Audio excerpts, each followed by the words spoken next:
Operation లేకుండా మోకాళ్లు మరియు నడుము నొప్పులకు అత్యాధునిక చికిత్స డాక్టర్ భావన హర్వాని గారి ఆధ్వర్యంలో ఆర్ఎఫ్ఏ మరియు ప్లాస్మా పద్ధతిలో చిన్న ఇంజెక్షన్ తో పరిష్కారం. Hospitals road number 12 Banjara hills.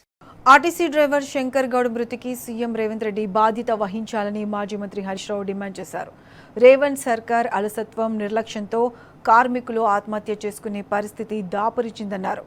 అధికారం చేపట్టిన వెంటనే ఆర్టీసీ విలీన ప్రక్రియ పూర్తి చేస్తామని మాటిచ్చి తప్పారని హరీష్ రావు మండిపడ్డారు. మేనిఫెస్టోలో ఇచ్చిన వాగ్దానాలు అమలు చేయడం లేదని, ఇంకెన్నాళ్ళు కాలం గడుపుతారని రేవంత్ రెడ్డిని నిలదీశారు. ఇంకా ఎంతమందిని బలి తీసుకుంటావని ప్రశ్నించారు. ఆర్టీసీ కార్మికుల న్యాయమైన డిమాండ్లను పరిగణలోకి తీసుకుని తక్షణమే సమస్యల పరిష్కారానికి చర్యలు ప్రారంభించి కార్మికుల్లో విశ్వాసం కల్పించాలని డిమాండ్ చేశారు. శంకర్ గౌడ్ అమరుడైన రోజును అపాయింటెడ్ డేగా ప్రకటించాలని అన్నారు. ఆర్టీసీ కార్మికుల పోరాటానికి అండగా ఉంటామని, అధైర్యపడొద్దని కోరారు.